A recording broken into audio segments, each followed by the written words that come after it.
Good morning all of you. Welcome back once again. आप सभी का एक बार फिर से स्वागत है अपनी इस ऑनलाइन क्लास में। बच्चों, अंतिम क्लास में अपने बात कर रहे थे लेसन नंबर 9 की और उसके न्यूमेरिकल्स के बारे में अपने पढ़ रहे थे।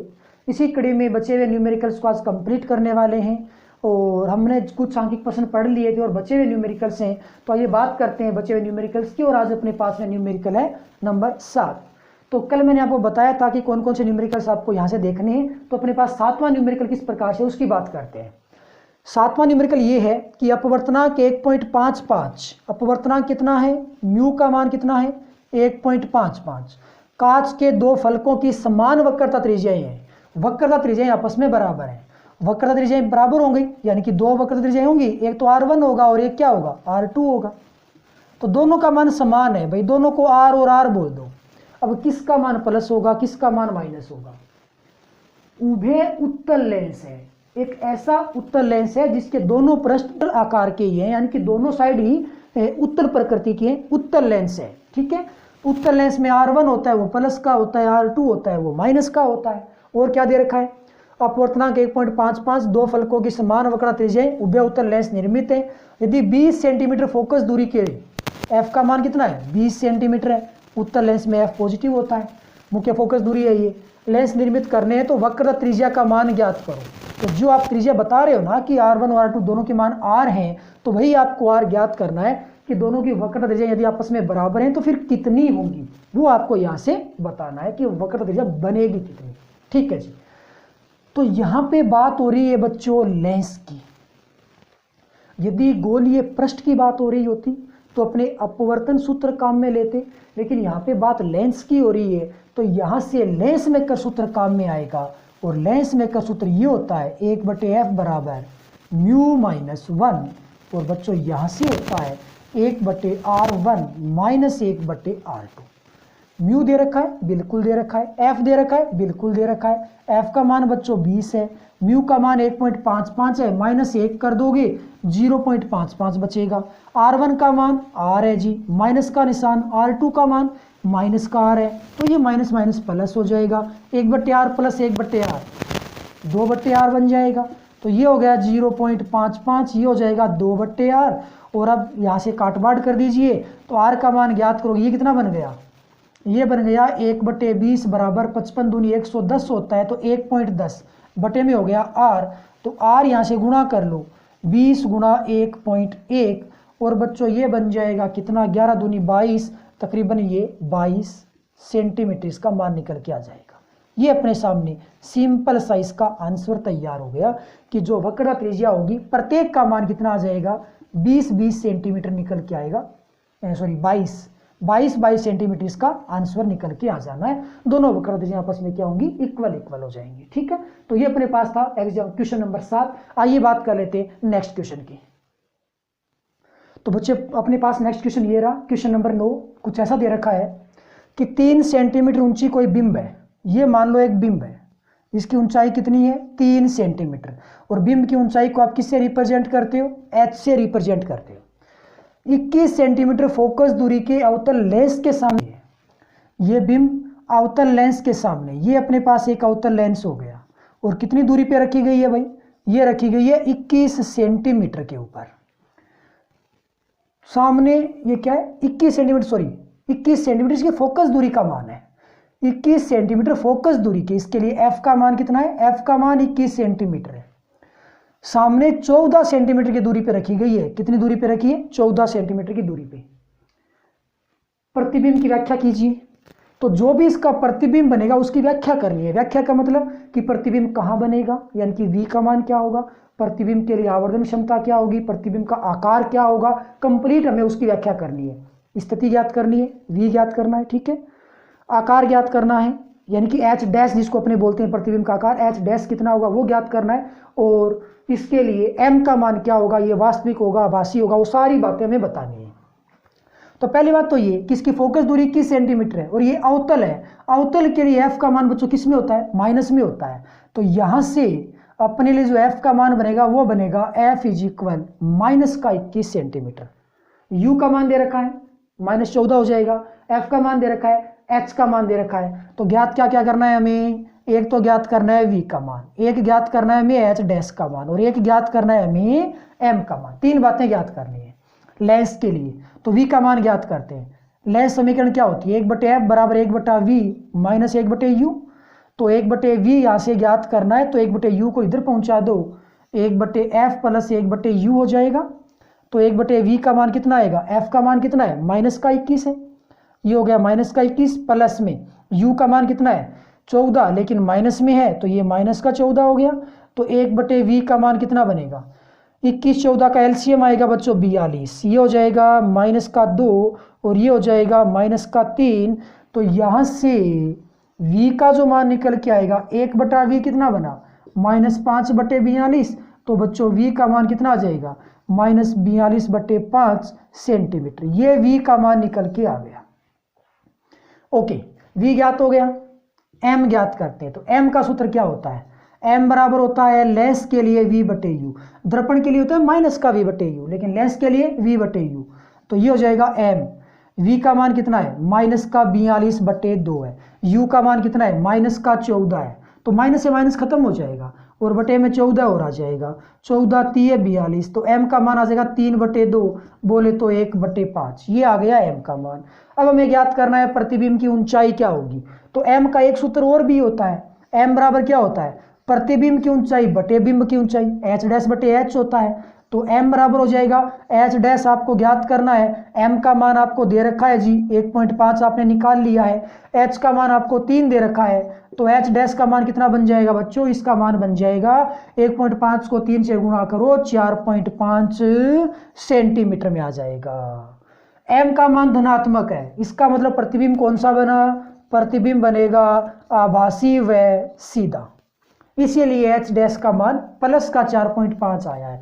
यदि प्रतिबिंब उल्टा होता, कैसा होता उल्टा, तो नीचे की ओर बनता ना, तो बच्चों आपको h डैश का मान किस में देखने को मिलता, माइनस में देखने को मिलता, क्योंकि नीचे की ओर मापी गई दूरी ऋणात्मक होती है। फिलहाल अपने पास कंडीशन क्या है, आभासी प्रतिबिंब है, सीधा प्रतिबिंब है, इसीलिए इसकी ऊंचाई है वो भी प्लस में 4.5 निकल के आएगी।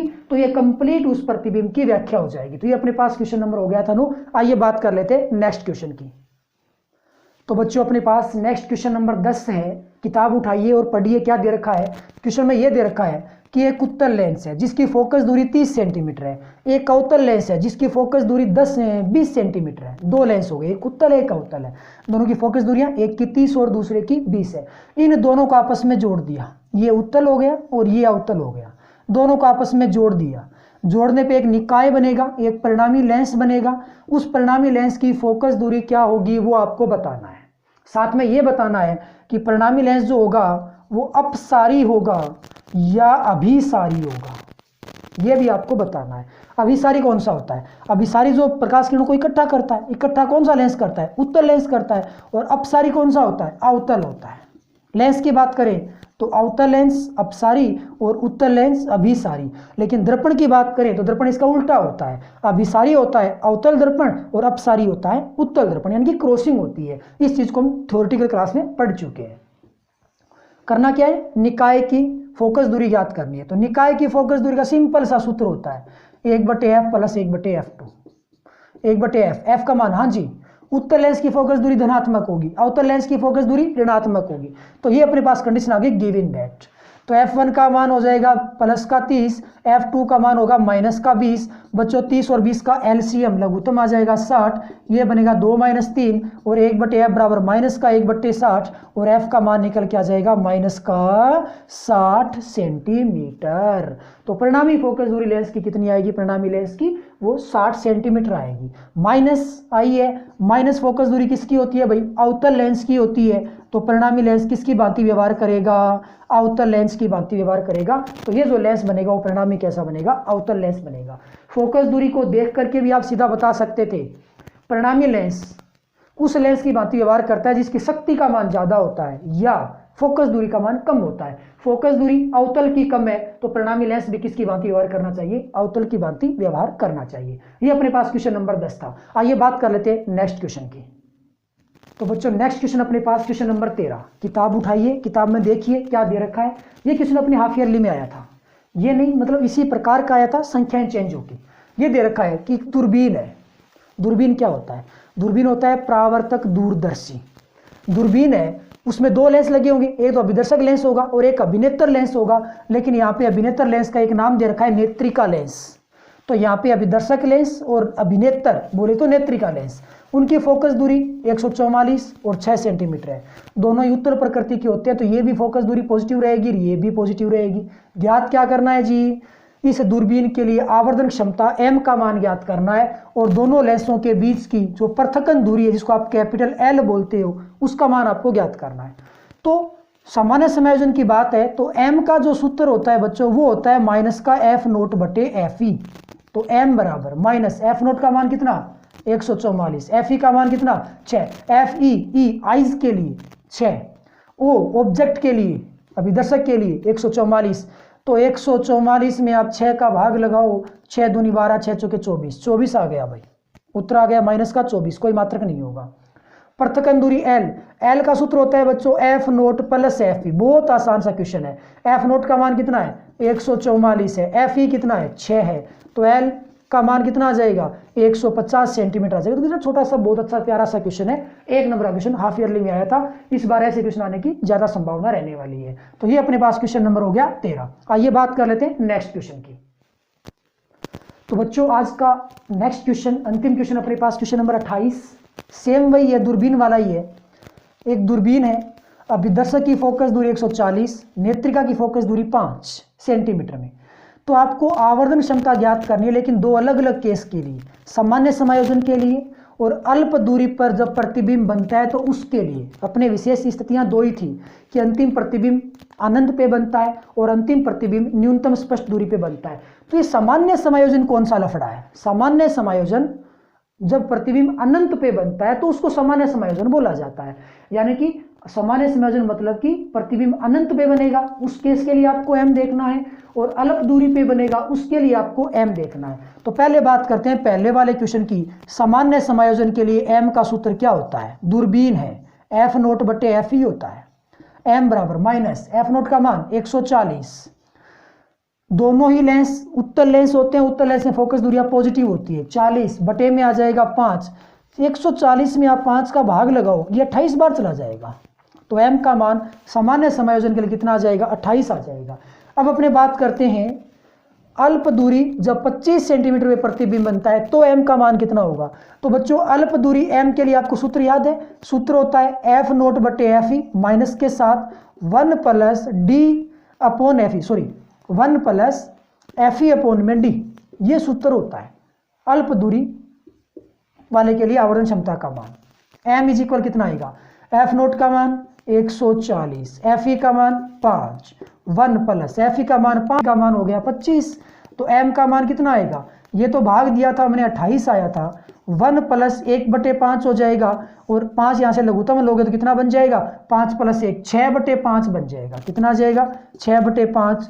तो यहाँ से आप 28 गुना 6/5 कर दीजिए, तो 28 को 6 से गुणा करोगे ना तो 8 6 की 48, 4 6 दूनी 12 और 4 16/5, और यहाँ से आप भाग लगाओगे तो माइनस में आ जाएगा 5 3 15 और बच गया कितना 1 18, 5 3 15 बच गया 3.6, 33.6। इसका कोई मात्रक तो होगा नहीं, तो माइनस 33.6 अल्पतम दूरी वाले के लिए आ जाएगा और सामान्य समायोजन के लिए m का मान कितना आ जाएगा माइनस का 28 आ जाना है। तो ये भी अपने पास एक अच्छा क्वेश्चन था। इसी क्वेश्चन के साथ इस लेसन के न्यूमेरिकल्स हैं वो कंप्लीट होने हैं। जो आपने न्यूमेरिकल्स पढ़े हैं उम्मीद करता हूं कि आपने इसको अच्छे से निकाल लिए होंगे। सो आज के लिए बस इतना ही, कल अपने लौटेंगे किसी नेक्स्ट चैप्टर के लिए, तब तक के लिए बाय, थैंक यू।